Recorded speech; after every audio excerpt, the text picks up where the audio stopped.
Eh bien, je vous propose qu'on commence cette troisième séquence des assises qui va prolonger les réflexions qu'on a eues depuis ce matin sur à la fois l'organisation de la recherche partenariale, les comparaisons qu'on peut faire entre le système français et puis les éléments qu'on peut trouver à l'étranger. On va avoir une table ronde qui va être orientée et qui va prolonger finalement la keynote qui a eu lieu précédemment sur le rapport au bien commun et l'apport de la recherche partenariale pour ce bien commun, puisque vous voyez que le thème de notre séquence, c'est quelle est la place de la recherche partenariale face aux crises systémiques auxquelles nous sommes confrontés. C'est des thèmes qui ont été très largement abordés dans les interventions de ce matin, que ce soit, on a parlé évidemment de la crise écologique et des transitions environnementales qui s'imposent. Il y a un thème qui est très largement revenu, qui est celui d'une crise peut-être de la souveraineté. On voit qu'il y a des enjeux de compétitivité également. Et on a l'impression finalement qu'on est vraiment dans un monde qui peut se caractériser par le concept de polycrise. Vous en avez peut-être déjà entendu parler. C'est ce concept qui veut que les crises n'existent plus les unes pour les autres, mais qu'elles ont tendance à s'auto-alimenter et à s'enrichir mutuellement et à accélérer finalement la complexité des problèmes. Dans ce cadre-là, la recherche partenariale, il nous semble qu'elle a tout son rôle à jouer. Ça a été répété à de multiples reprises. Et donc on va essayer de travailler avec nos 5 intervenants aujourd'hui autour de la place que va pouvoir jouer la recherche partenariale pour nous permettre de trouver des réponses qui soient positives, qui nous permettent de tendre vers le bien commun et en tout cas de répondre face à ces différentes crises. La table ronde va être organisée en 2 temps. Vous aurez un peu quelques moments pour poser des questions. On va avoir un premier temps où je vais poser des questions à chaque intervenant pour leur permettre d'exposer leur point de vue, leurs réflexions sur le sujet. Puis on aura un deuxième temps qui sera plutôt organisé sous forme de table ronde pour mettre en résonance un peu l'ensemble des points de vue, des réflexions qui auront pu être développées. Et puis vous pourrez naturellement poser des questions à nos intervenants. Alors je vais vous présenter, je vais commencer par Cécile.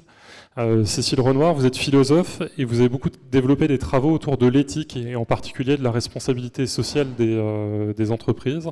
Vous avez notamment conduit des projets de recherche-action avec des entreprises dans les pays du Sud, notamment autour du concept de capacité relationnelle des acteurs, un thème que vous travaillez depuis longtemps. Et vous êtes également directrice scientifique du programme CODEV, Entreprise et Développement de l'ESSEC, et présidente et cofondatrice du Campus de la Transition, vous nous en direz plus aussi, qui est un organisme de formation autour de la transition écologique et notamment de la formation des professeurs. Philippe Larue, vous êtes analyste des politiques à la direction des sciences, de la technologie et de l'innovation de l'OCDE.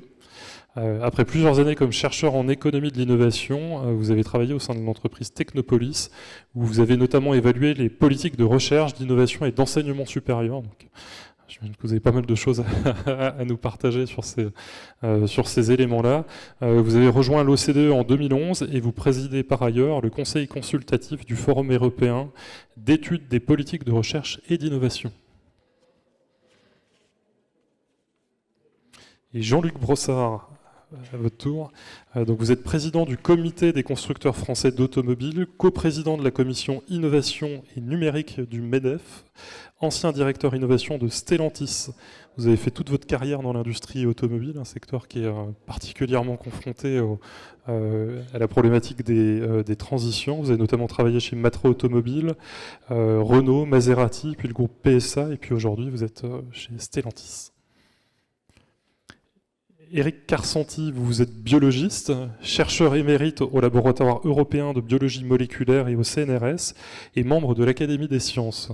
Vous êtes également membre du board de la fondation Tara, et vous avez été en particulier le directeur scientifique de la première expédition Tara Océan, et vos travaux portent notamment sur la question du plancton. Donc vous nous apporterez un regard aussi sur l'importance de la recherche fondamentale qui a été très largement évoquée ce matin.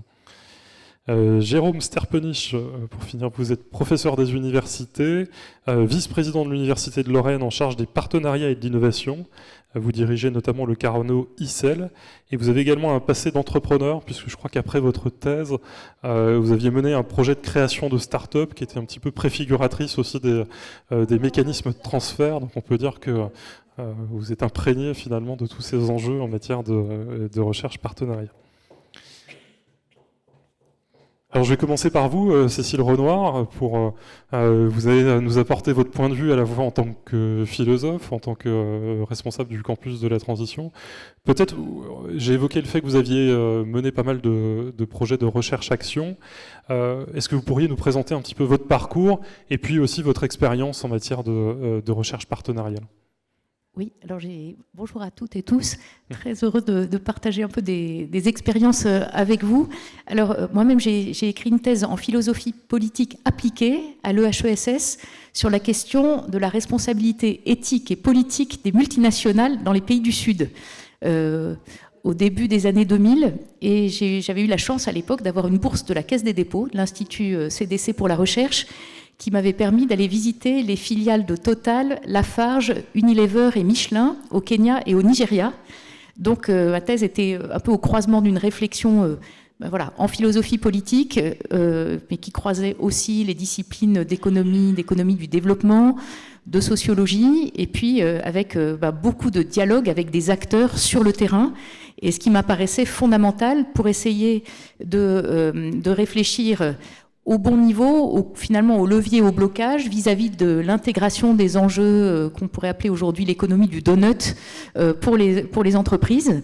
Et donc, j'avais un peu conçu un cadre que j'ai appelé un cadre des responsabilités systémiques de l'entreprise pour croiser les questions économiques et financières et politiques, donc à la fois les questions de comptabilité, de fiscalité, d'écart de rémunération au long des chaînes de valeur, avec les enjeux d'engagement social, sociétal et environnemental. Et notamment, finalement, dans le cadre de ma thèse, la question relationnelle, effectivement, s'était posée avec force, notamment dans les terrains au Nigeria, pour regarder les effets de l'activité pétrolière. Et j'ai eu plusieurs conventions de recherche avec Total, dans le cadre du programme CODEV, donc, que j'ai créé à l'ESSEC, pour essayer justement d'apprécier les responsabilités partagées des entreprises, des États, des collectivités vis-à-vis des enjeux qu'on appellerait aussi aujourd'hui de transition écologique et sociale. Et donc, dans le cadre du programme CODEV, nous avons eu des recherches précisément partenariales avec des grands groupes comme Total, Rio Tinto Alcan, par exemple, pour regarder aussi des mines au Ghana, avec Danone pour étudier des projets d'empowerment des chiffonniers et de recyclage du plastique en Indonésie, au Mexique, en Argentine et au Brésil. Convention de recherche aussi avec Michelin, avec le CCFD Terre Solidaire pour étudier l'implantation de Michelin au Tamil Nadu. Voilà, des sujets qui pouvaient être assez sensibles sur les questions à la fois de mobilité, d'extraction pétrolière, etc. Et ce qui m'a beaucoup frappé, c'était l'importance de pouvoir faire du terrain pour apprécier la vision des acteurs, à la fois d'entreprises et puis de la société civile.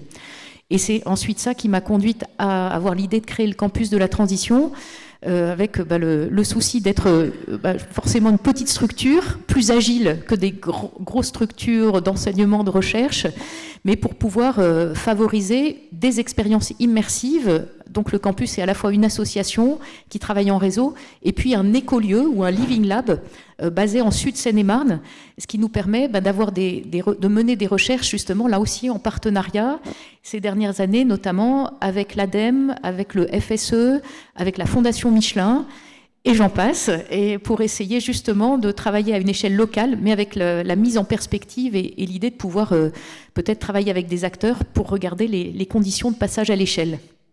Ce qui est vraiment intéressant finalement dans ce que vous présentez, c'est un aspect qui n'a pas été considéré, je trouve, qui a été évoqué, mais c'est aussi la place des sciences sociales dans ces démarches de recherche partenariale. Oui, absolument. Alors c'est vrai que moi, mon point de départ, même à partir de la notion de développement durable, j'étais dit, j'ai pas vraiment les compétences sur les aspects écologiques, donc déjà le croisement des enjeux économiques et sociétaux, sera déjà un énorme sujet. Et puis de fil en aiguille, en réfléchissant avec les acteurs, il apparaissait très clairement qu'on ne peut pas regarder les aspects sociaux, notamment aussi à l'international, sans regarder en même temps les questions écologiques, et que là-dedans, effectivement, le croisement de différentes disciplines est absolument essentiel. Entre des disciplines liées aux sciences du vivant, sciences de l'ingénieur, donc les technologies appropriées, et forcément, ça va de pair avec l'acceptabilité, avec la mise en perspective interdisciplinaire, comme on vient de le mentionner, pour se demander si ce qui paraît parfois une bonne solution à court terme, dans la durée, puisqu'on a parlé de service du bien commun, si ça va effectivement dans le sens du bien commun de l'humanité et des générations futures. Et eu égard justement à tous ces projets que vous avez pu conduire, quelles sont les recettes de succès finalement ? Qu'est-ce que vous en tirez pour qu'un projet de recherche-action finalement comme vous avez conduit puisse être qualifié de succès ? Et puis quel type d'enseignement vous pouvez en tirer ? Alors, ça rejoint un peu la question des sciences, l'importance des SHS, des sciences humaines et sociales par rapport à des projets de recherche, je pense, qui peuvent être parfois très orientés vers une performance à court terme. C'est qu'évidemment, quand on s'intéresse au sujet de transition écologique et sociale, il y a en permanence à mettre en perspective, c'est un peu la fin du mois et la fin du monde, si on parle de l'articulation entre le social et l'écologique, mais là-dedans, il y a aussi tous les enjeux économiques pour les acteurs. Et donc, moi, ce qui m'a frappé, c'est qu'à la fois, par exemple, j'ai fait pendant une dizaine d'années des enquêtes de terrain au Nigeria, dans des conditions assez difficiles, dans le delta du Niger, qui étaient au départ uniquement des enquêtes qualitatives, et puis de fil en aiguille, on s'est dit qu'on allait, avec une équipe d'enseignants-chercheurs de différentes disciplines, essayer de mettre en avant la question du lien social et écologique, et donc on a construit un indicateur de capacité relationnelle. Et pendant une dizaine d'années, toutes mes recherches ont été orientées autour de la réflexion sur comment est-ce qu'on évalue la contribution des entreprises à l'amélioration, voire à la détérioration du lien social et écologique. C'était absolument passionnant, à la fois dans les territoires, mais aussi dans l'entreprise et sa relation avec les parties prenantes. Et là, du coup, si on parle de conditions de recherche fructueuses, c'est accepter le temps long. Et je dois dire que une entreprise comme Total a quand même joué le jeu de conditions sur des sujets éminemment sensibles, de problèmes aigus pour les pétroliers dans le delta du Niger, de financer la recherche avec des doctorants qui faisaient des thèses sur 3 ans, et en se disant, mais évidemment, les résultats, ils vont être très critiques à l'égard des effets négatifs dans la durée de l'activité pétrolière sur le lien social. Quand on regarde de plus près, on voit bien comment dans les villages, dans les communautés locales, il y a une imbrication des responsabilités avec ce qu'on appelle au Nigeria les benefit captors, les capteurs de bénéfices, qui sont des gens qui, en fait, au départ, défendaient vraiment les intérêts de l'ensemble de la population et puis qui se sont arrogés plus que des miettes de la manne pétrolière. Et donc, l'inscription dans le temps long me paraît fondamentale. Le fait de la liberté académique, et là, je dois dire que j'ai eu des conventions de recherche avec des acteurs, y compris d'entreprises, qui ont joué le jeu, y compris de rapports qui pouvaient être critiques. Je me rappelle aussi avec Danone certaines analyses qui montraient que les projets menés avec beaucoup de bonnes intentions, en fait, n'étaient pas si fructueux que ça. Mais en fait, en se disant, et c'est pour moi un des points importants, c'est peut-être se dire, accepter pour les entreprises, de dire qu'il y a des choses qui paraissent être des échecs peut-être à court terme, notamment sur les enjeux sociétaux, mais qui nourrissent une réflexion multi-acteurs, multi-échelle, qui est absolument décisive si on veut changer les choses au bon niveau sans faire du greenwashing ou du social washing. Voilà, et donc, alors pour moi, il y a aussi, et alors là, je parle des recherches peut-être plus récentes, avec des financements, par exemple Erasmus+, sur des aspects de pédagogie de la transition, ou le FSE sur comment étudier la contribution des écolieux, ou ensuite des tiers-lieux en France sur les enjeux de transition écologique et sociale. Et que là, on a des exigences de reporting qui sont absolument démentielles. Et là, je voyais vraiment la différence entre des conventions de recherche avec des entreprises qui jouaient le jeu de la confiance et du soutien avec du reporting et aller leur dire des choses qui ne leur faisaient pas toujours plaisir, et une acceptation qui est une diffusion. Puis de temps en temps, là, quand on voit le temps passé à répondre à des exigences de reporting qui, pour des petites structures, en tout cas comme le campus, sont folles et qui nous empêchent en plus de candidater à des projets pour avoir dans des consortiums, ça demande du temps homme qu'on n'a pas forcément. Et donc là, pour moi, un des leviers de succès dans ces recherches partenariales, c'est aussi soutenir des plus petites structures qui ont moins de moyens humains et financiers et qui peuvent apporter des choses qui me semblent vraiment intéressantes. En tout cas, nous, que ce soit du côté de l'accompagnement d'établissements d'enseignement supérieur sur des enjeux de transition interdisciplinaire, que ce soit des entreprises ou des acteurs sur les enjeux de développement sociétal, on voit bien que pour jouer un rôle utile, il y a quand même besoin de soutien et pas nous demander des choses où il y a des gens des grosses structures qui peuvent se permettre d'avoir des gens qui passent leur temps à répondre à des appels à projets. Voilà, donc il y a ce côté usine à gaz parfois un peu d'exigences administratives. Je vais peut-être rester là sur ce sujet. Oui, donc finalement, on garde cette idée de préservation de la liberté académique quand même dans les projets qui peuvent être menés, et puis quand même un enjeu de simplification aussi pour permettre à des structures peut-être un peu plus petites et agiles, en tout cas, d'apporter ce qu'elles ont apporté sur ces sujets-là. Oui. Ouais. Et peut-être une autre question, mais qui renvoie à votre autre casquette, qui est celle de philosophe. La question du bien commun, elle est aussi souvent liée à la question du rapport au progrès.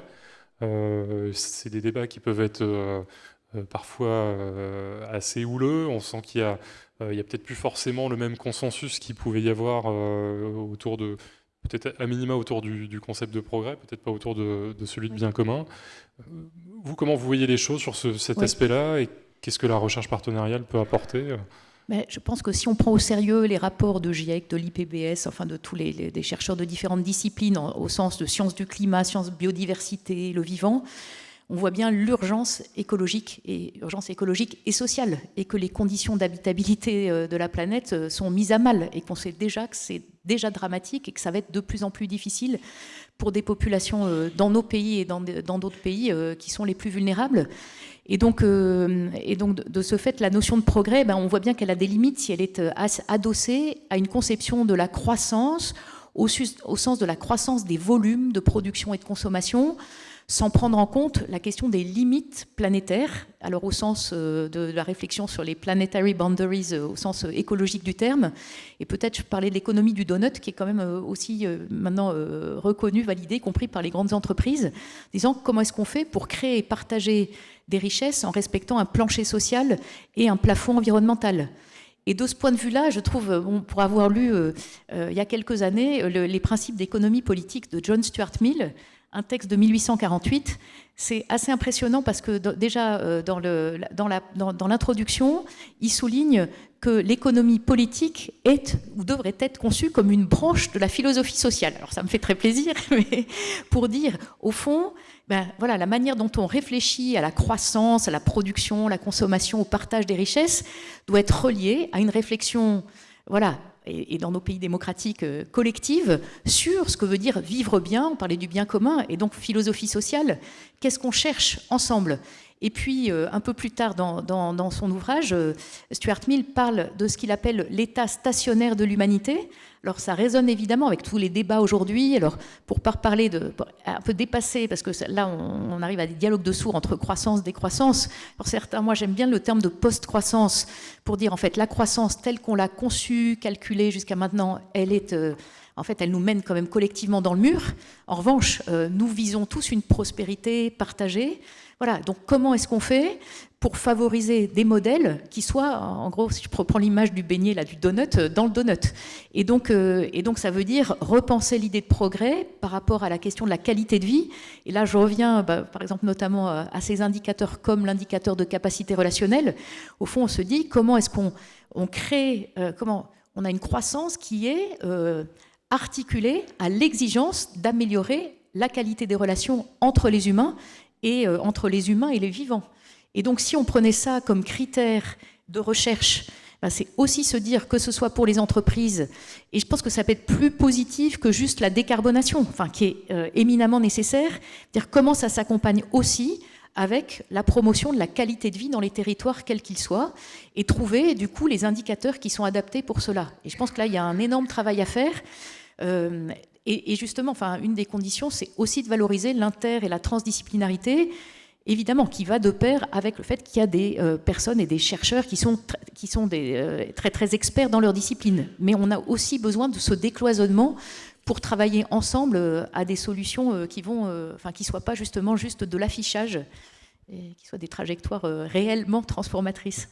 Et c'est très intéressant parce que l'apport de l'interdisciplinarité, on la voit bien sur ces genres de jeux de transition. Nathalie Dracht-Thiemann mentionnait aussi l'apport de démarches de sciences participatives où on associe d'autres acteurs. Oui. Comme vous voyez, finalement, on a l'impression que la recherche partenariale, c'est pas peut-être uniquement la recherche entre le monde académique et l'entreprise, mais qu'il y a aussi d'autres acteurs à associer. Et Oui. j'aurais bien aimé avoir votre regard là-dessus. Mais oui, alors certains parlent du tiers secteur de la recherche, en plus du secteur de la recherche dite académique ou de la recherche plus entrepreneuriale, enfin liée à ces questions plus industrielles, et de se dire ce tiers secteur qui est le rôle de la société civile, des acteurs, des praticiens, des consommateurs, et qui ont leur mot à dire aussi dans les transformations, il est très important. Et, alors moi, je résiste quand même un petit peu à l'idée de... J'en ai discuté avec... on avait un colloque à Cerisy sur ce sujet, et de se dire, il y aurait ceux de la société civile qui seraient en charge, en gros, de l'exigence du bien commun, et les autres un petit peu moins. Alors voilà, je pense qu'il y a un vrai sujet, c'est comment les entreprises jouent leur rôle pour vérifier que ce qu'elles font s'inscrit bien dans ces trajectoires cohérentes, là encore avec l'économie du donut, on parle ou de cette sobriété partagée, ou gouvernance de la sobriété, diraient certains. Et du coup, je pense que là, en ce moment, au campus, par exemple, on a une équipe liée à l'université Paris-Cité, on a eu une ANR qui nous permet de travailler sur la question des capteurs d'eau pour vérifier la qualité de l'eau, à la fois des rivières et sur les côtes. Et ça, c'est très intéressant parce que l'idée, c'est qu'il y a à la fois des gens qui sont des praticiens qui puissent proposer des mesures, et des mesures avec un outillage qui soit plutôt des technologies sobres. Et voilà. Et alors, c'est des petites choses, mais en fait, qui impliquent les citoyens dans des démarches de responsabilité, et évidemment qui vont de pair avec ce qui est à la hauteur aussi des effets d'activité de grandes entreprises sur les enjeux de détérioration de la biodiversité ou autres. Et donc ce maillage à différentes échelles entre ce que peuvent faire des recherches soit plus fondamentales, soit appliquées à très grande échelle, et qui s'articulent avec des expérimentations sur le terrain, ça me paraît décisif si on considère que ce qui se passe dans les territoires, c'est quand même là où on doit dessiner des chemins collectifs du bien vivre ensemble. Ça fera écho, je pense, à l'intervention de Jérôme tout à l'heure aussi. Et peut-être une dernière question, parce que vous dirigez le campus de la transition.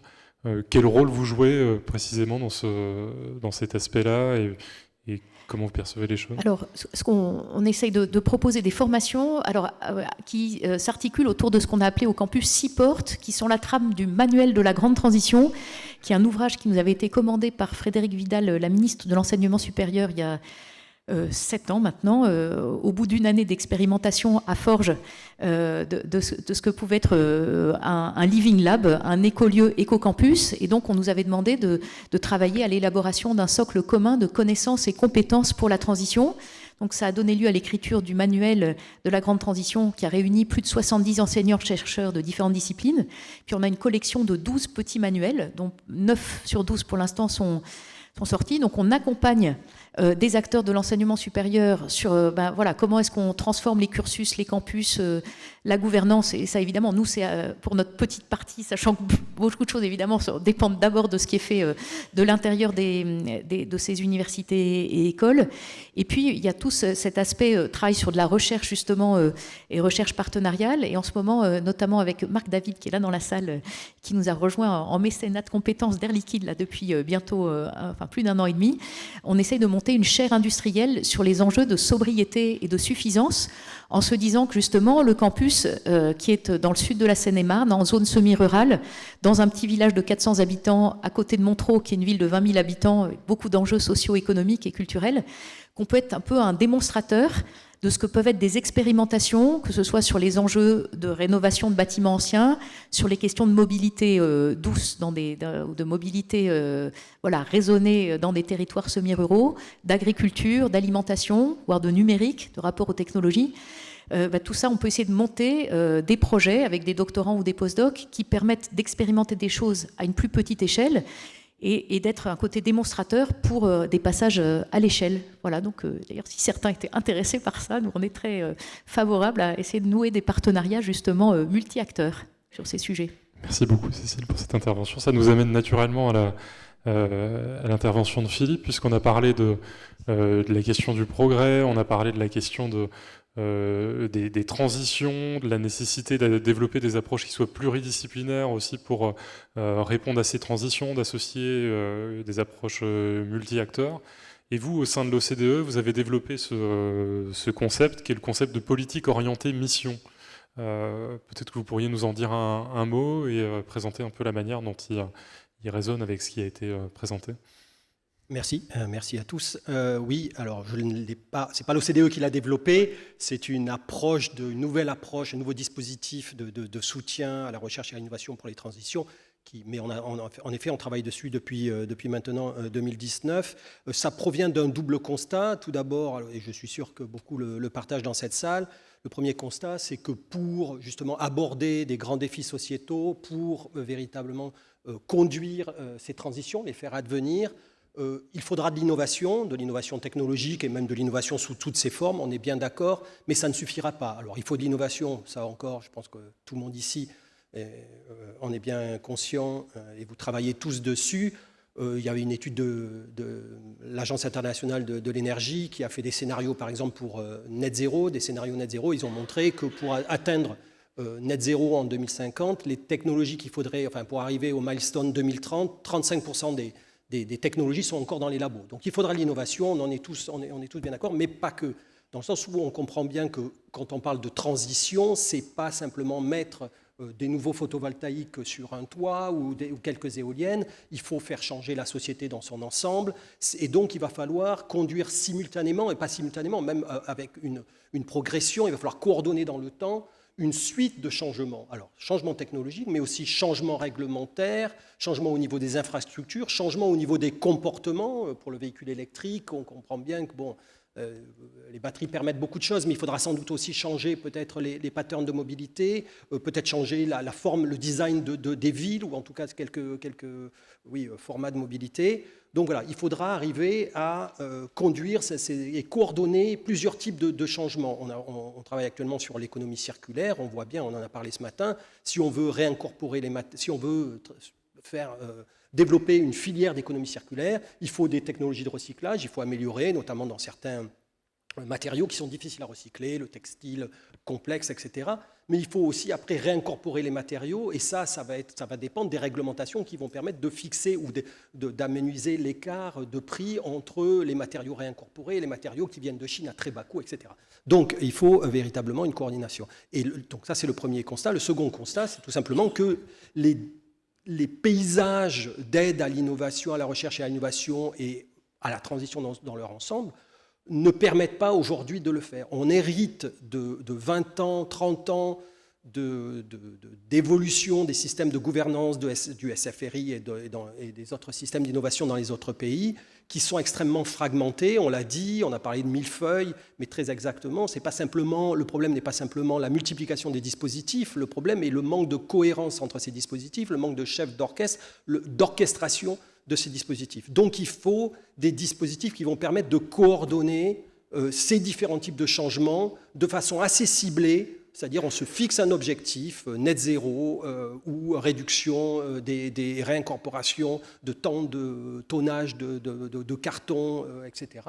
On se fixe des objectifs précis avec des jalons et on met ensemble des dispositifs de gouvernance pour que tout le monde autour de la table, l'ensemble des parties prenantes de l'ensemble de ces changements, et vous comprenez qu'autour de la table, on ne veut plus simplement le ministère de la Recherche, on ne veut plus simplement Bercy, on veut aussi tout ce qu'on appelle, enfin, on va demander l'ensemble des ministères, c'est-à-dire ce qu'on appelle sectoriel ou ministère de métiers, l'eau, l'environnement, etc., enfin, la transition écologique, l'énergie, on veut tout ça. Et donc voilà, les politiques orientées mission, j'en viens quand même à l'objet, c'est justement, j'ai déjà tout dit, vous inquiétez pas, c'est justement des dispositifs, la définition la plus courte qu'on a, ce sont des dispositifs institutionnels, des véhicules institutionnels d'action collective.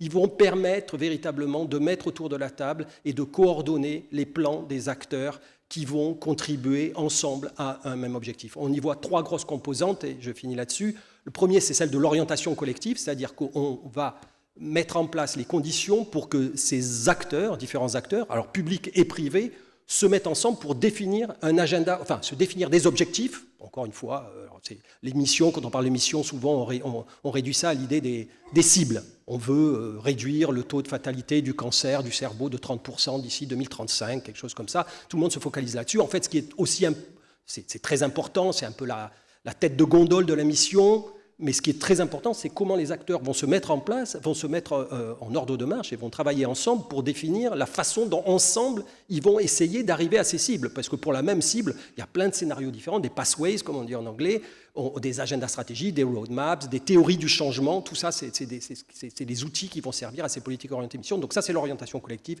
définir ensemble des cibles et ensuite définir les agendas stratégiques qui vont nous permettre d'y arriver. Deuxième grande composante des politiques orientées mission, c'est la partie coordination. Donc là, c'est la grosse machine un petit peu administrative, bureaucratique, où les différents ministères, les différentes agences vont travailler ensemble autour d'une table pour arriver à mettre en place leur plan et leur programme et leur financement pour arriver, encore une fois, à résoudre ces objectifs qu'ils ont fixés en commun. Troisième partie, évidemment, c'est ça le plus important, c'est la partie mise en œuvre, où là, on va mettre ensemble l'ensemble des dispositifs dont on voit qu'ils ont un rôle à jouer dans ces changements qu'on veut faire advenir, et on essaye de les coordonner, on essaye de les mettre en musique ensemble.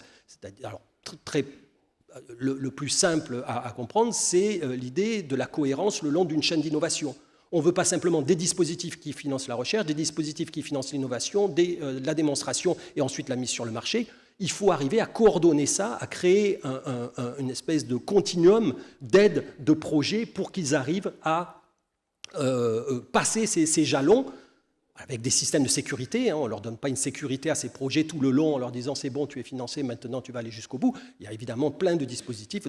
Donc ça, c'est la partie théorique, ce que je viens de dire. Et il y a plein de façons dont les pays, c'est ça qu'on fait à l'OCDE, on regarde comment différents pays, par rapport à ce concept que je viens de donner, qui n'est pas révolutionnaire, vous l'avez vu, mais comment arriver à faire ça. Et le plus dur, c'est que l'action collective, tout ce qui se passe au niveau des systèmes d'incitation, les réglementations, les pratiques, les cultures, tout va en fait à l'encontre de l'action collective. Donc c'est comment on arrive à faire de l'action collective dans un environnement institutionnel, social, culturel qui est assez hostile à ça, qui n'est pas bénéfique, qui n'est pas propice à l'action collective.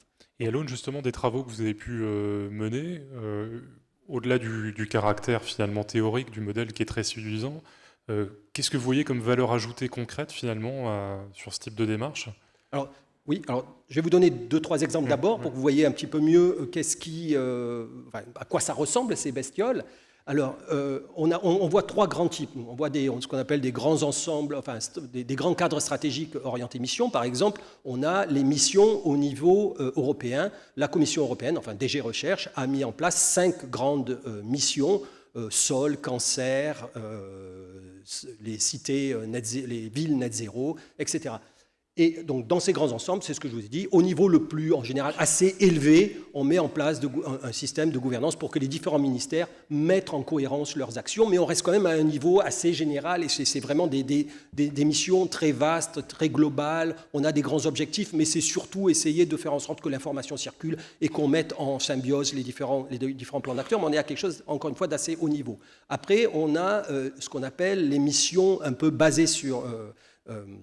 challenge-based, basé sur les challenges, excusez-moi, basé sur les défis. C'est un peu tout ce qu'on connaît sous le nom des dispositifs type DARPA, ARPA, où là, on est sur quelque chose de beaucoup plus recentré, très techno, sur des objectifs très précis, un verrou technologique, et on met ensemble tout ce qu'il faut. On délègue beaucoup à l'agence ou au directeur de programme pour qu'il puisse véritablement faire ce qu'il veut, ce qu'il considère être nécessaire pour résoudre ce problème-là. Et là encore, on a une approche assez globale avec des gestions de portefeuille de projets. On n'est plus sur du projet par projet. On veut que l'ensemble des projets qu'on va financer, on est encore sur quelque chose de systémique. L'ensemble des projets contribuent à ça. Et là, le troisième grand type, qui est très intéressant, on va en reparler, quand on parle d'économie de recherche partenariale notamment, c'est ce qu'on appelle les missions basées sur les écosystèmes. C'est quelque chose qu'on retrouve pas mal, notamment dans les pays scandinaves. On retrouve ça beaucoup en Suède, en Finlande et au Danemark, où là, ce qu'on va faire, on va faire ensemble de mobiliser des écosystèmes pour qu'ils définissent eux-mêmes des agendas stratégiques. C'est-à-dire que l'État ne va pas dire « je veux ça », il dit « voilà, si vous, des écosystèmes », il fait un appel par projet, il fait un appel à écosystème, il fait un appel à agenda stratégique. Il va dire « voilà, si des écosystèmes arrivent à se mobiliser autour d'agendas stratégiques qui répondent à nos objectifs de transition, d'alimentation durable, quelque chose comme ça, on va vous financer. » Et c'est ce qu'ils font. Ils le font en 2 étapes. Premièrement, appel à agenda stratégique, des écosystèmes se mobilisent, définissent ensemble des agendas stratégiques. Et deuxième étape, ils vont choisir certains de ces agendas stratégiques et les soutenir. Et les écosystèmes qui se sont constitués vont devenir les acteurs eux-mêmes de la définition avec une délégation assez importante. Je viens à votre portée limite. La portée, c'est que tout ça, je pense que tout le monde voterait pour ce que je viens de dire. Maintenant, comme je vous l'ai dit, quand on est dans la pratique, ça ne se passe pas tout à fait comme ça. Le principe de réalité, malheureusement, fait son œuvre. Et là, ce qu'on voit, c'est que ces dispositifs, en effet, il y a pas mal d'agendas stratégiques qui sont faits. C'est très collectif. France 2030, on va peut-être en reparler. Les stratégies d'accélération, véritablement, on les étudie en précision maintenant, en détail maintenant. Il y a véritablement une dynamique collective qui s'est mise en place pour définir des agendas stratégiques avec tous les acteurs et les acteurs privés. Je suis sûr que beaucoup d'entre vous ont plus ou moins été dans des ateliers de concertation pour la définition des feuilles de route France 2030.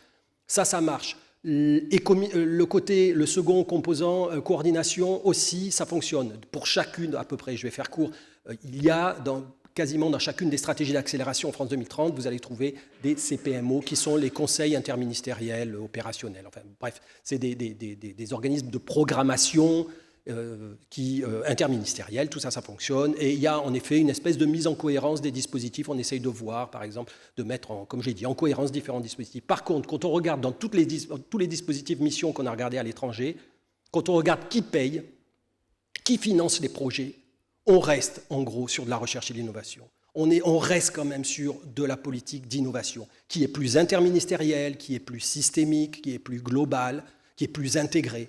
Mais on reste quand même sur des politiques d'innovation. On n'est pas encore passé véritablement, ou on ne le voit pas encore, à des politiques de transition.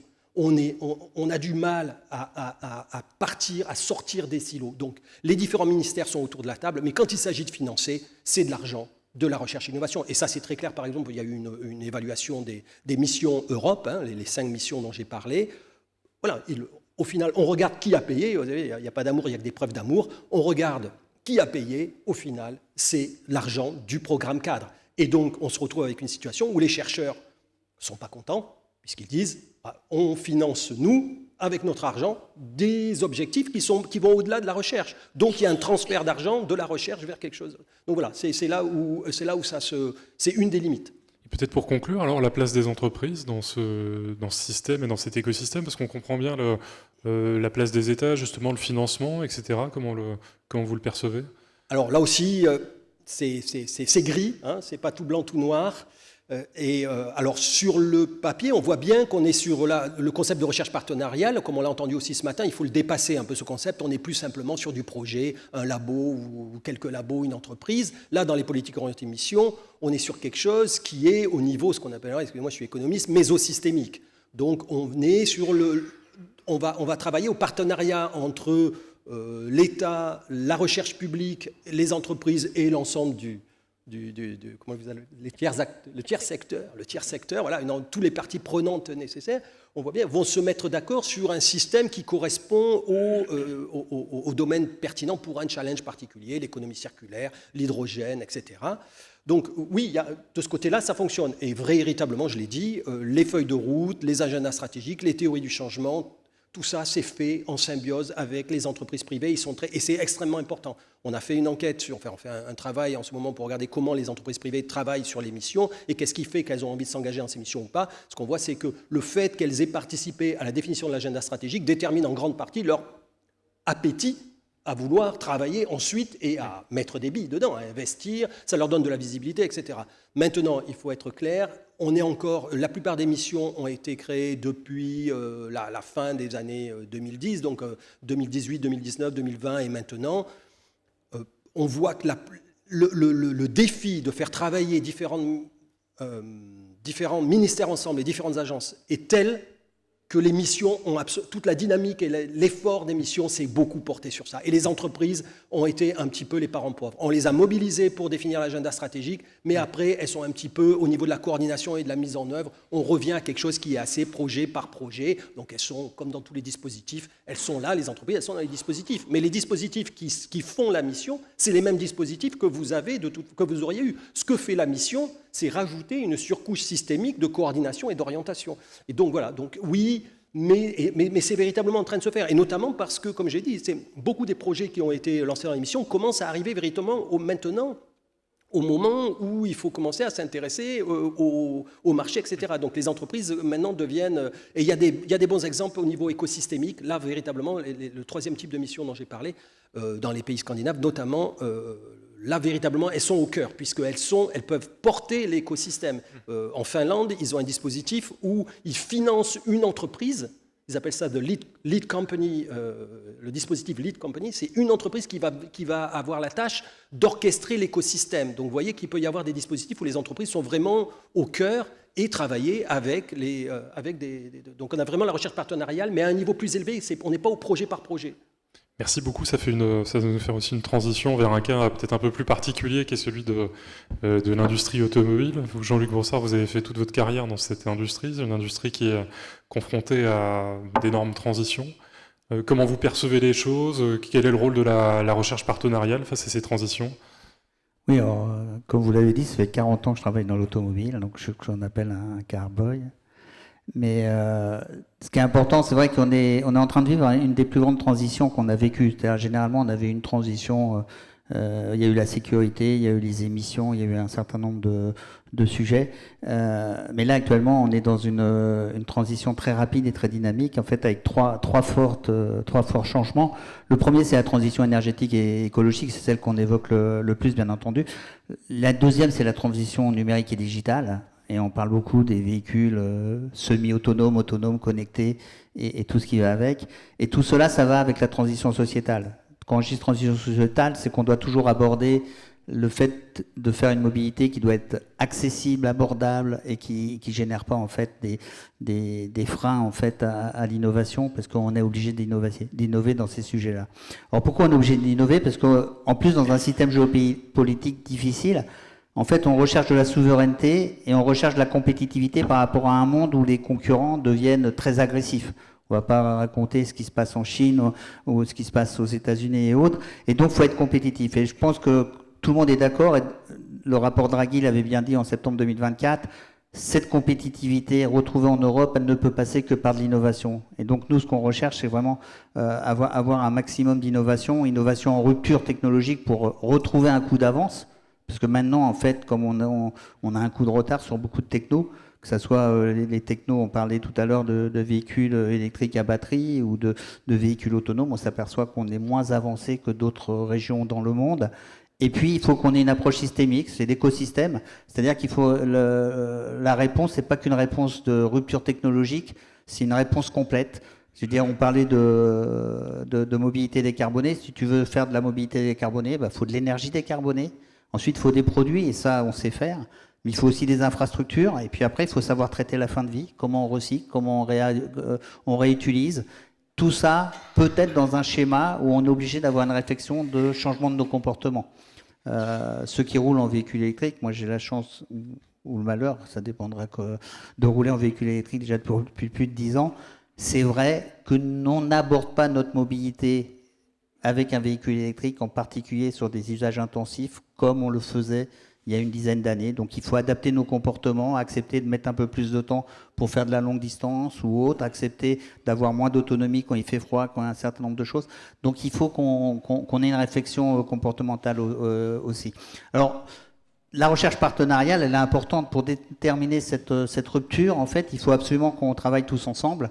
Et donc c'est pour ça que dès 2010, quand j'ai rejoint le groupe PSA, on a mis en place en fait ce qu'on a appelé des Open Labs, avec un maillage Hostel Lab avec Sylvain Alano, pour ceux qui le connaissent. Et donc on a pu être en relation avec plein d'universités, de laboratoires du CNRS, de telle façon à développer et à avancer sur un certain nombre de choses qui va nous permettre de trouver en fait cette différenciation compétitive qui est importante vis-à-vis des autres régions du monde. Donc l'innovation, c'est quelque chose qu'on veut surtout travailler dans des systèmes de deep tech, parce que bon, l'innovation numérique autour de... Vous en trouvez partout, l'IA, un certain nombre de choses, tout le monde travaille dessus. Ça ne veut pas dire qu'on ne travaille pas dessus, on va accompagner le mouvement. Mais quand il y a des investissements lourds, il est important que les constructeurs, en fait, qui sont ceux qui sont au contact du client final, au contact du marché, ceux qui ont des moyens importants, puissent participer en fait et entraîner toute la chaîne de valeur de l'innovation et de la recherche. Donc il est important en fait quand il y a des sujets à fort fortes technologies qui vont nécessiter des forts investissements. On parlait tout à l'heure, je sais pas, de la fusion plasma avec 2,7 milliards de levée de fonds, je crois, si j'ai bien entendu, mais je veux dire, c'est pas la petite PME toute seule qui va le faire, entre guillemets. Donc il y a besoin d'avoir tout un ensemble qui sache investir fortement pour générer cette innovation de rupture et avoir une vision. On reviendra dessus, parce que moi, c'est quelque chose qui m'est cher. C'est arrêter de faire des politiques à 2 ans, à 3 ans, des budgets à l'année. Ça, c'est pas pour faire de la politique, mais d'avoir une vision très long terme. Quand on parlait le net zéro 2050, ça fait longtemps qu'on en parle, c'est depuis la COP 21, hein, donc ça fait déjà plus de 10 ans. 2035, c'est encore dans 10 ans. 2050, c'est dans 25 ans. Et donc, il faut qu'on ait cette vision, une politique, et qu'on ne change pas de stratégie. Moi, j'ai l'habitude de dire, une stratégie, ça ne se change pas tous les 6 mois. C'est quelque chose de long terme. Donc, vision long terme, innovation pour arriver à nos objectifs, comme on l'a dit tout à l'heure. Si on veut être au net zéro, on n'a encore pas toutes les technos à maturité suffisante. Il faut les monter en maturité. Et pour les monter en maturité, il faut qu'on travaille tous ensemble. C'est intéressant aussi parce que vous insistez sur le concept d'innovation de rupture. Finalement, le fait qu'on est en retard peut-être sur un certain nombre de technologies, que vous allez plutôt vous focaliser sur de la deep tech et de l'innovation de rupture, ça suppose d'avoir une réflexion aussi sur le passage de l'invention finalement à la solution industrielle. Et donc une logique de recherche partenariale. Comment vous traitez cette question-là? Il y a l'invention, il y a la démarche process industrielle et l'user experience, c'est-à-dire l'acceptabilité client au final. Donc ça, ce qu'il faut qu'on ait, c'est que sur des grandes, je ne sais pas si c'est le terme, c'était mission haute, il faut qu'on ait des grands objectifs communs. Quand on avait un objectif de souveraineté énergétique et qu'on a lancé un système nucléaire, je pense qu'il y avait une vision très long terme et tout le monde y allait. Donc il faut qu'on travaille, qu'on recentre, qu'on évite l'éparpillement en fait dans les innovations, qu'on dise quel est l'objectif qu'on veut atteindre et qu'on le fasse de façon suffisamment importante, telle façon que tout soit aligné. On a l'habitude, j'avais Gilles Leborgne qui a été directeur technique de PSA et de Renault parlait d'un champ électromagnétique. L'objectif, c'est qu'il faut aligner tous les dipôles en fait. Il faut que tout le monde aille dans le même sens, à partir d'une vision donnée, qu'on aille tous dans le même résultat et qu'on le fasse. Et donc nous, on pense que c'est très important d'arriver à démontrer, en fait, quand on a une première invention, qu'elle est viable et qu'on puisse la monter en maturité.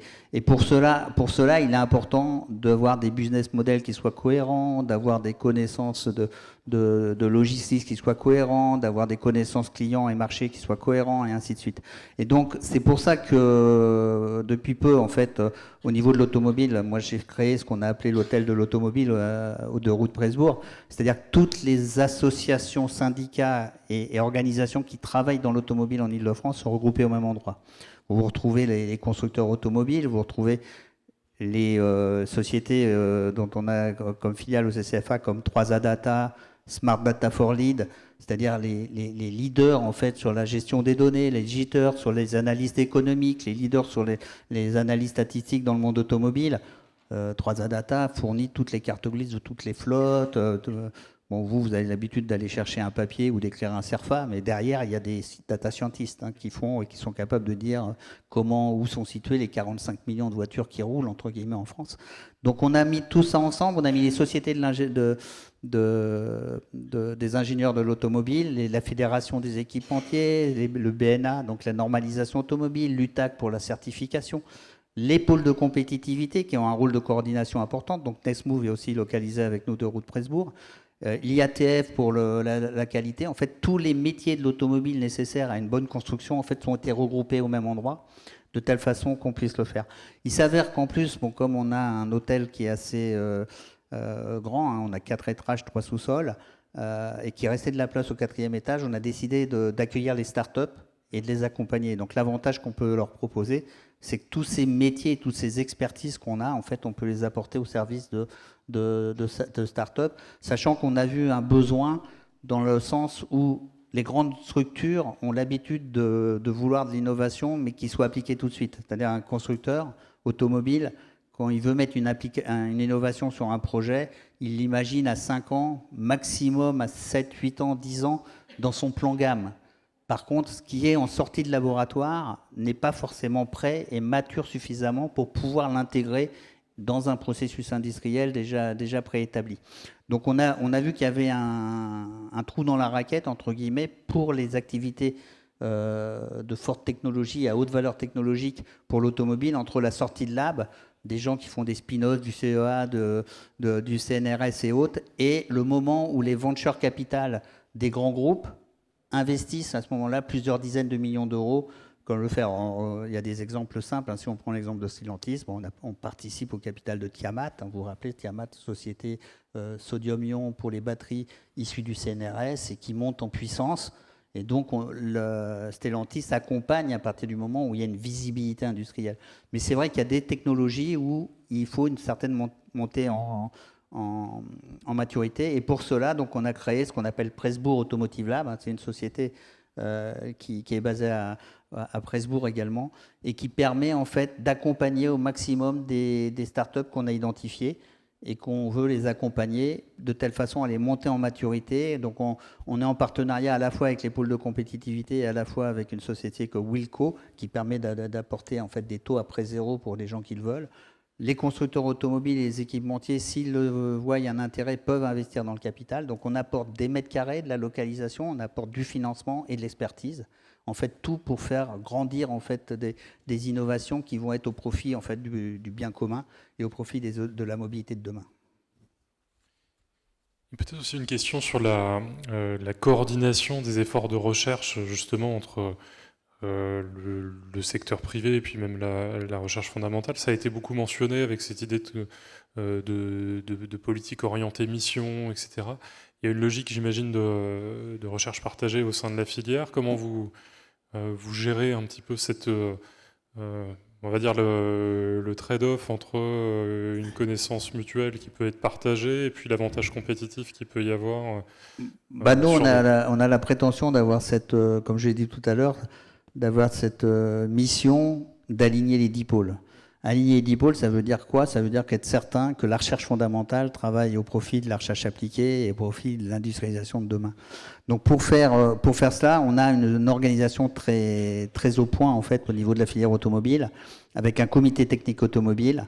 Donc le comité technique automobile est chargé de donner sa vision, donc vision à long terme, une feuille de route technologique à long terme, une feuille de route systémique à long terme, et de définir les points sur lesquels on a besoin d'un support, d'un écosystème pour y arriver.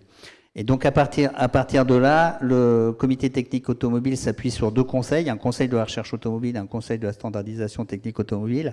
Le conseil de la recherche automobile, c'est tous les directeurs de recherche de tous les grands groupes en fait du monde automobile. Donc vous retrouverez le directeur de Renault, le directeur de Stellantis, de Plasticomium, de Valeo, de Forvia, de Michelin. En fait, tous les grands groupes s'impliquent à haut niveau pour avoir une fonctionnalité complète. Et on se coordonne en fait avec tout l'écosystème de la recherche. Avec en particulier, donc l'écosystème de la recherche, malheureusement, déjà vous l'avez compris quand j'ai décrit en fait l'hôtel de l'automobile. En France, on a l'habitude d'avoir un nombre d'associations, de fédérations, de syndicats incroyable. C'est-à-dire qu'on n'a pas une grande structure, on a plein de petites structures qu'il faut coordonner et qu'il est très difficile de coordonner parce qu'il faut de la planification, un certain nombre de choses. Et donc, si on parle de l'écosystème de la recherche, vous allez avoir des pôles de compétitivité, vous allez avoir des instituts de recherche technologique, des SAT, vous allez avoir des ITE, vous allez avoir dernièrement des PUI.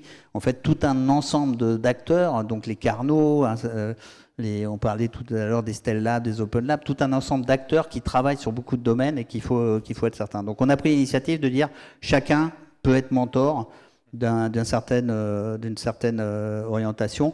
Vous retrouverez le directeur de la R&D de la PFA qui est à la fois président de VDCOM. Moi, je suis vice-président NextMove, recherche, développement, innovation. Donc on a tous en fait une mission. Certains vers les pôles de compétitivité, certains vers les instituts, les ITE, certains vers les IRT. Et donc, le but, c'est que beaucoup d'échanges, et en particulier avec le CNRS et le CEA, où on partage cette feuille de route technologique, on partage les compétences qu'il y a dans tous les laboratoires, et on dit, voilà, sur tel et tel sujet, il faut travailler sur telle et telle chose, et on a des échanges réguliers. Après, ce qu'il faut qu'on fasse, c'est qu'on planifie des grands projets. C'est-à-dire que ma frustration, je l'ai dit par exemple avec une politique nucléaire, avec une politique de mobilité TGV. En 2014, on a eu la volonté d'avoir des grands plans de l'industrie française, hein, des grands plans industriels. J'avais en charge à l'époque ce qu'on appelait le véhicule de litre au 100. Il y avait le véhicule autonome et connecté, il y avait un certain nombre de sujets. Et c'est vrai qu'il est important de trouver des objectifs macro, en fait, vers lequel tout le monde s'aligne, sur lequel il faut qu'on trouve en fait la rupture qui va nous différencier. Donc aujourd'hui, clairement, il faut trouver une solution de mobilité qui soit beaucoup plus décarbonée que ce que l'on a aujourd'hui. La mobilité électrique, ça va à 90% très bien pour le véhicule particulier, moyennant quelques adaptations de ses comportements. Ça permet de ne pas avoir de nuisances sonores en ville, de ne pas avoir de pollution, émissions polluantes telles des NOx, particules aussi en ville. Ça a des avantages sur les gaz à effet de serre et le réchauffement climatique. Mais certains usages, en particulier dans la livraison, des gens qui ont l'incapacité de charger en temps masqué parce qu'ils font du 24 heures sur 24 en roulage, parce qu'ils roulent en 3 équipes, parce qu'ils sont en montagne, qu'il fait froid, et ainsi de suite.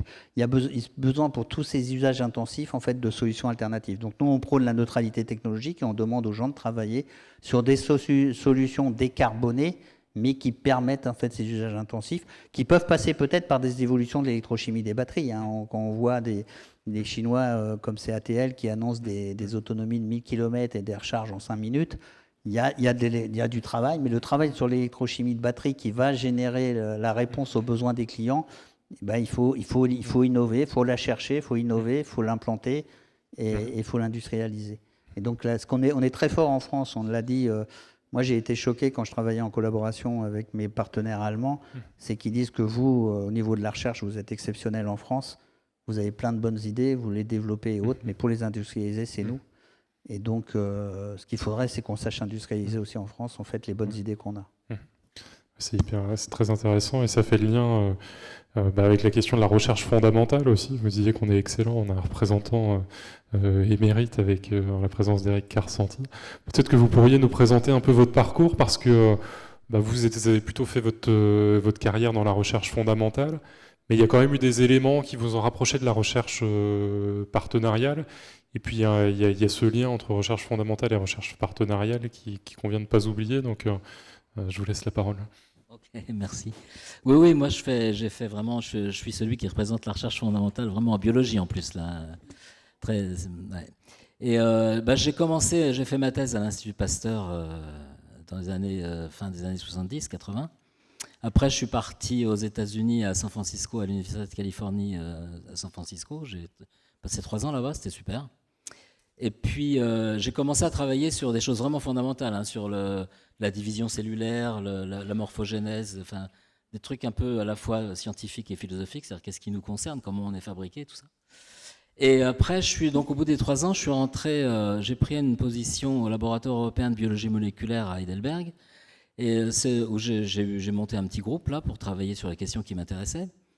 Et bon, je veux dire 2 mots de ce labo parce que c'est quelque chose qui est intéressant pour ici. C'est pas un labo français, mais c'est un labo financé par 30 pays membres. Des pays, la plupart sont européens. Il y a 1 ou 2 qui sont associés et qui ne sont pas européens, dont l'Australie, mais c'est des labos européens, mais des pays européens qui financent ça. Mais c'est pas l'Union européenne. Hein, c'est un système autonome. C'est-à-dire que les pays financent le labo. Et il y a un directeur général qui a pratiquement les pleins pouvoirs avec les directeurs scientifiques. Donc c'est un labo qui est vraiment géré entièrement par les scientifiques. Il y a une administration extrêmement simple. C'est d'une efficacité redoutable. Et j'ai travaillé 25 ans là-bas. Bon, j'ai travaillé encore toujours sur la division cellulaire, la morphogénèse, le développement, tout ça. Mais en même temps, moi, ce que j'ai trouvé intéressant, puisqu'on parle souvent on dit bon, la recherche fondamentale, ça apporte de la connaissance, etc. Ce qu'on oublie, c'est que ça apporte toute la technologie qui après est utilisée. Par exemple, l'histoire du virus du SIDA, du Covid, le développement très rapide du vaccin, c'est parce qu'il y a eu 20 ans avant de travail en biologie cellulaire sur les ARN, la façon d'utiliser les ARN pour étudier le développement des cellules, etc. Donc, si vous voulez, et puis aussi, on a développé énormément de technologies d'imagerie, parce que la recherche fondamentale, pour découvrir des choses nouvelles, on est obligé de développer de la technologie. Donc, il y a aussi un développement technologique qui se traduit par de l'industrie après. Par exemple, les microscopes qui ont été développés à l'EMBL ont été ensuite commercialisés par Zeiss, beaucoup. Donc il y a une intrication, même au niveau de la recherche fondamentale, il y a une intrication toujours très étroite entre, si vous voulez, la découverte fondamentale de connaissances et le développement de technologies. Bon, donc j'ai fait ça pendant 25 ans, et puis au bout de 25 ans, j'ai eu envie de... En fait, j'ai eu un petit peu une frustration, je me disais, on fait des choses extraordinaires, je comprends plein de choses qui m'intéressent, qui peuvent intéresser tout le public, mais il y a très peu de communication, en fait, le public n'est pas au courant de ce qu'on fait, il y a très peu de communication. Donc j'ai pensé qu'il fallait faire... Je ne sais pas pourquoi j'ai eu cette idée de faire une expédition... un petit peu comme Darwin, je ne sais pas si vous savez, mais Darwin a découvert la théorie de l'évolution après un voyage de 5 ans autour du monde sur le Beagle. Et c'est en observant la vie sur le monde entier qu'il a eu ses idées sur le fait que la vie changeait et la sélection naturelle. Donc je me disais, ça serait de refaire une expédition comme ça, à la fois pour faire de la recherche et pour faire aussi de la communication vers le grand public, pour expliquer ce qu'est la biologie, et aussi comment fonctionne finalement notre planète. Parce que, bon là, on est tous là en train de discuter, on ne se pose pas trop de questions, mais en fait, finalement, d'où on vient? C'est une grande question. Bon, c'est évidemment l'évolution. Mais l'évolution, ce qu'il faut savoir, c'est que si vous voulez, nous, les organismes terrestres, ont commencé à apparaître sur Terre il y a 600 millions d'années à peu près. Mais il y a eu toute une évolution pendant 3 milliards d'années, ou un peu plus, qui était des micro-organismes. Et toute la complexité du monde actuel s'est développée dans l'océan. À l'intérieur de micro-organismes, donc des bactéries, des virus, des protistes, des petits organismes multicellulaires qui ont commencé à apparaître. Et on ne connaît rien de tout ça. Or, c'est aussi tous ces organismes qui ont généré l'atmosphère qu'on connaît aujourd'hui. C'est-à-dire que c'est eux qui ont produit de l'oxygène. La vie a commencé sans oxygène, hein. Donc l'oxygène a été produit par la photosynthèse. Le CO2 a été séquestré par ces organismes qui ont fait le pétrole qu'on utilise maintenant.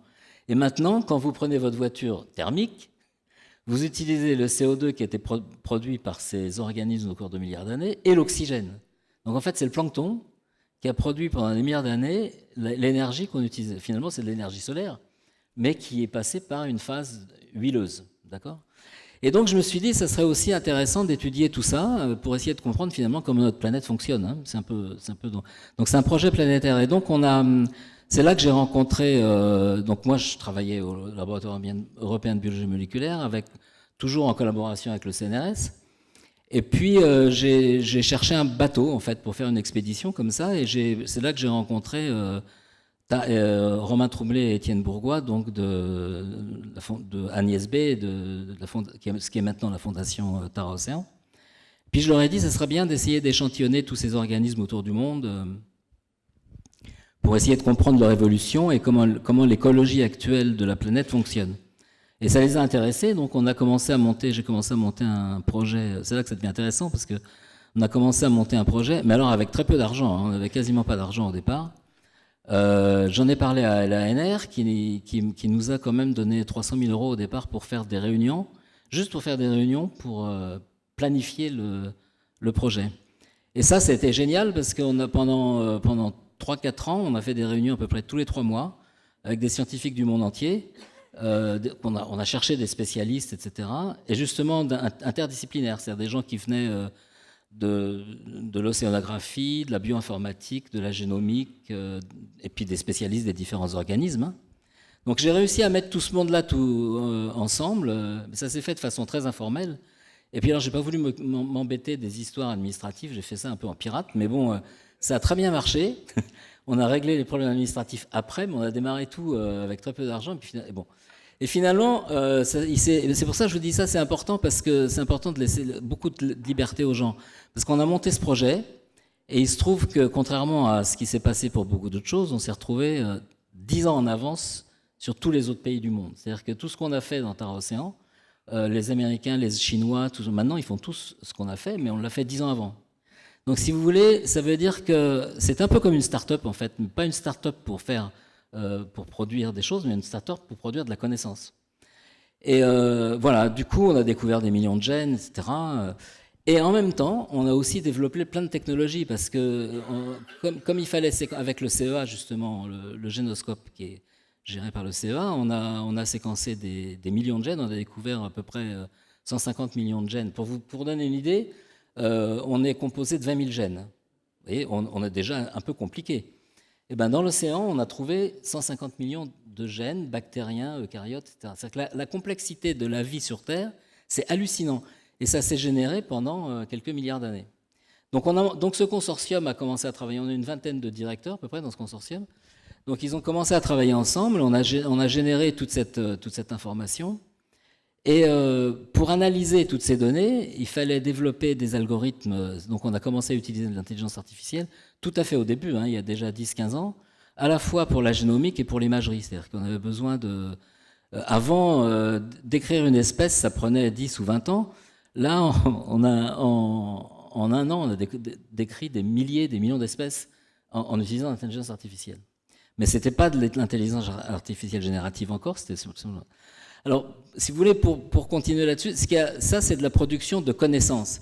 Mais c'est extrêmement important, parce que, par exemple, on parle beaucoup d'intelligence artificielle générative en ce moment, mais elle est devenue générative parce que ces algorithmes ont eu accès à une quantité de connaissances colossales qui sont dans les bases de données. Donc, si vous voulez, ça permet le fait, plus on a de connaissances fondamentales, plus on peut faire fonctionner ces intelligences artificielles de façon intéressante et en fait créative quelque part. On entendait parler de créativité de l'intelligence artificielle.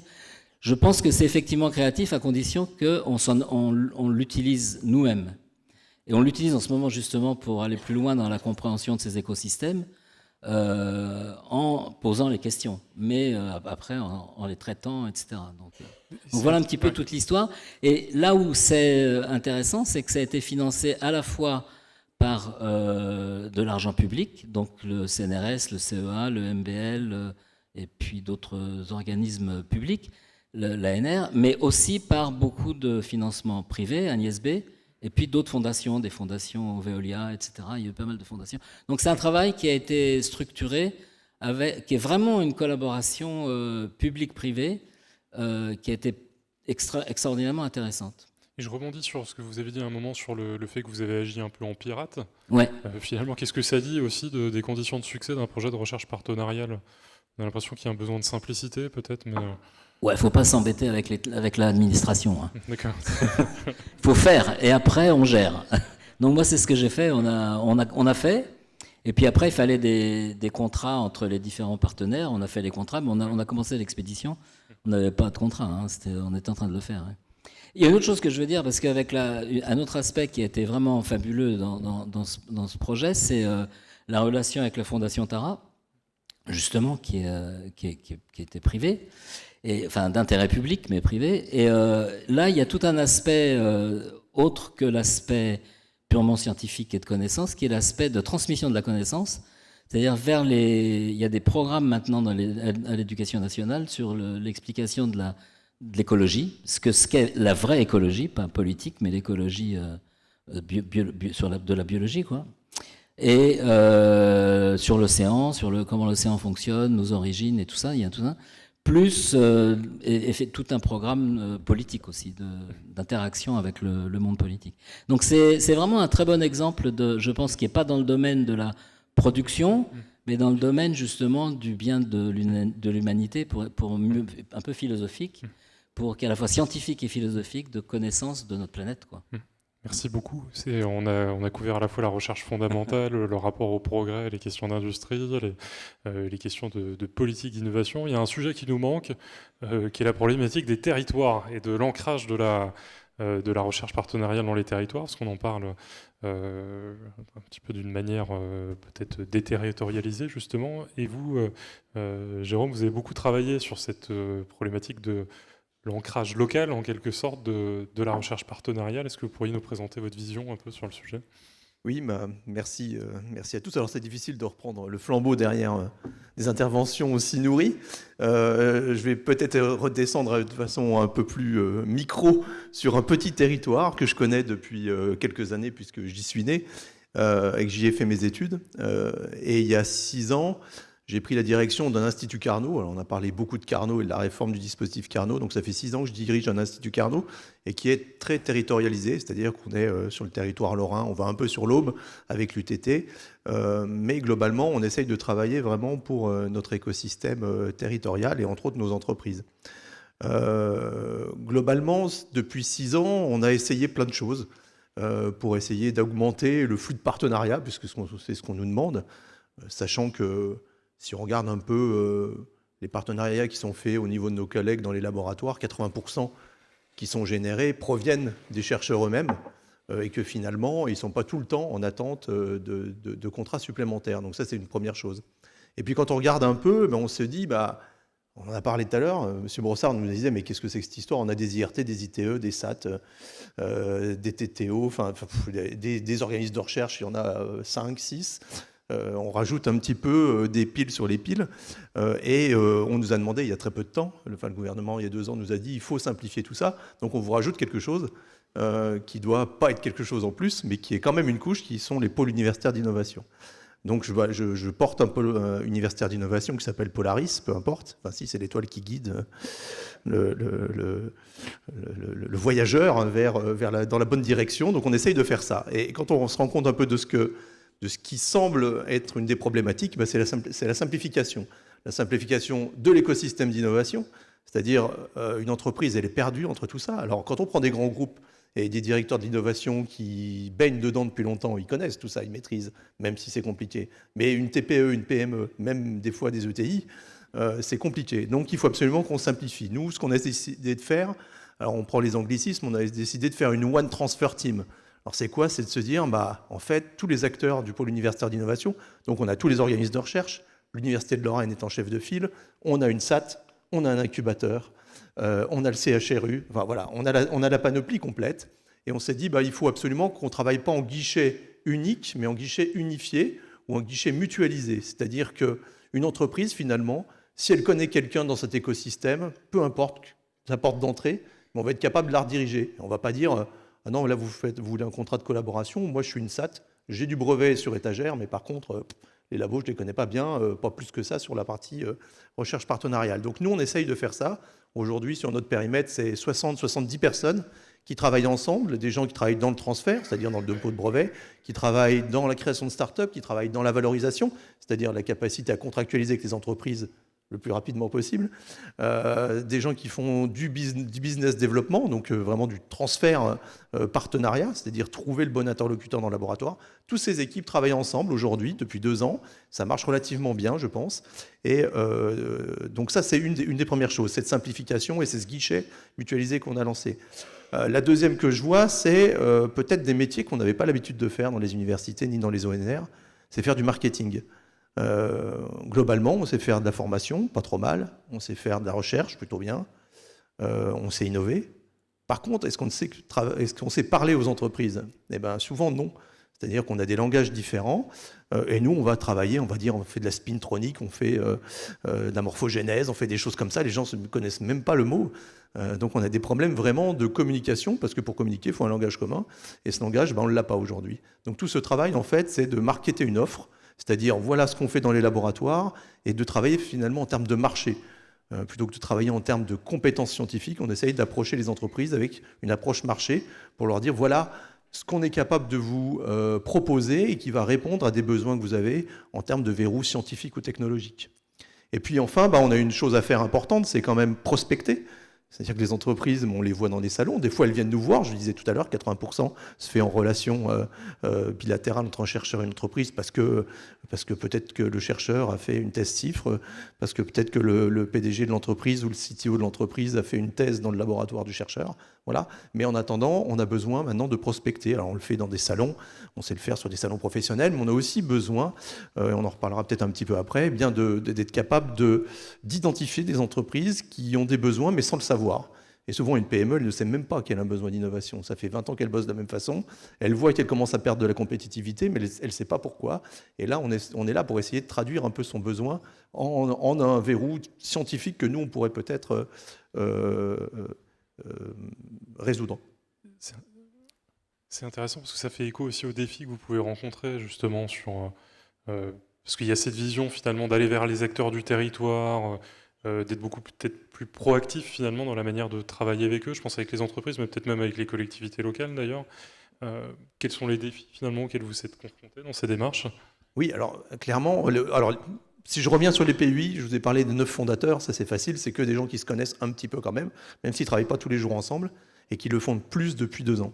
Il y a aussi tout le reste de l'écosystème. On a des pôles de compétitivité, on a des chambres consulaires, on a des agences de développement économique, on a des syndicats d'entreprise, on a des territoires, des collectivités, on a en effet d'autres structures académiques, on a des centres techniques. Donc on a tout un écosystème dont certaines zones se recouvrent et qui ne sont pas coordonnées.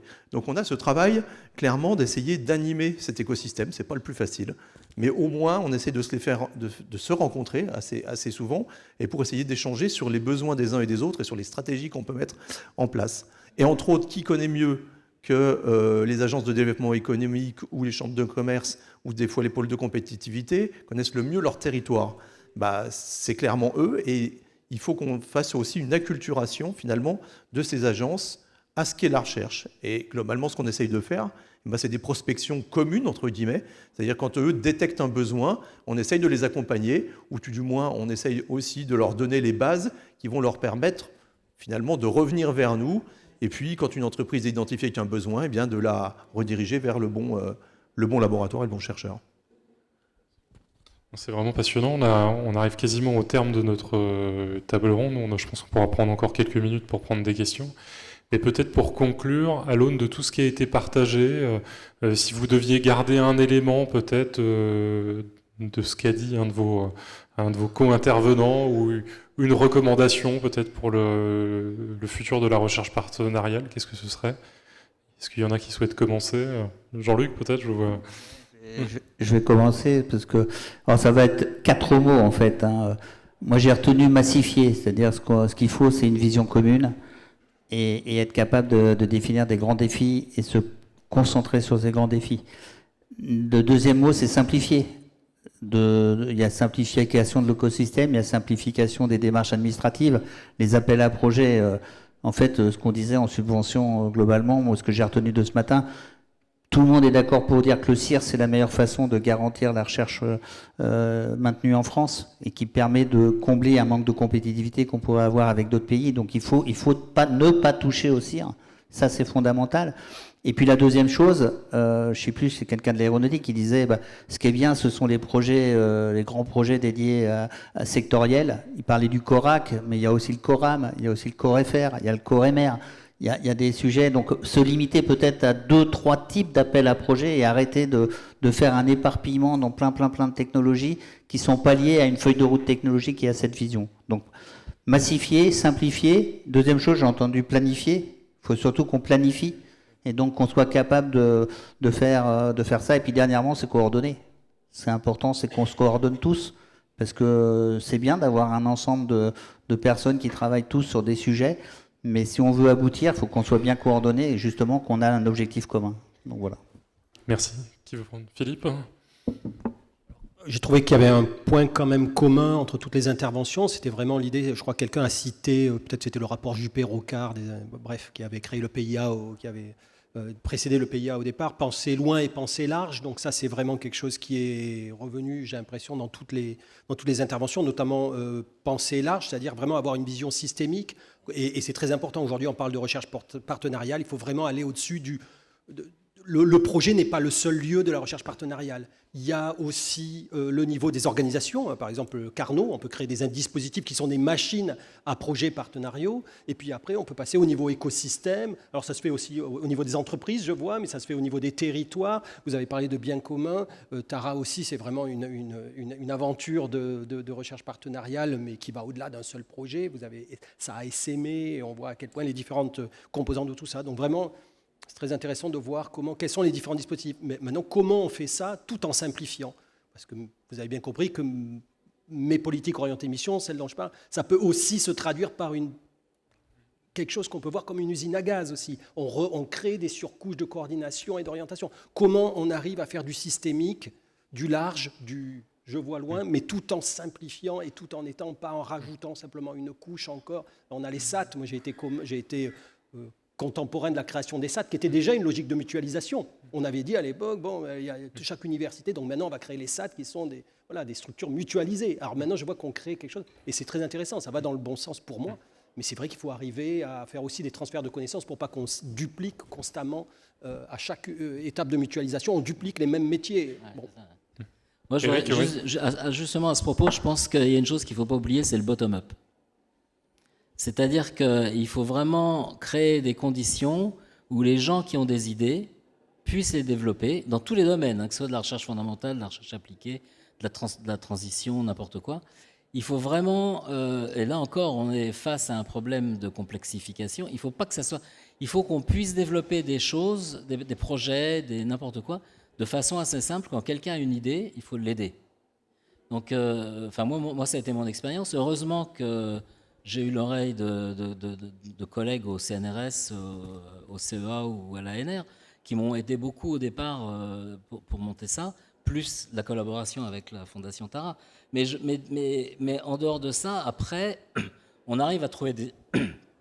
Je pense que ce soit pour l'application ou pour la recherche fondamentale, une fois qu'il y a quelque chose qui marche, on arrive à trouver des solutions de financement et d'organisation. Donc, il faut qu'il y ait des structures, mais il faut qu'il y ait aussi la possibilité de démarrer des choses.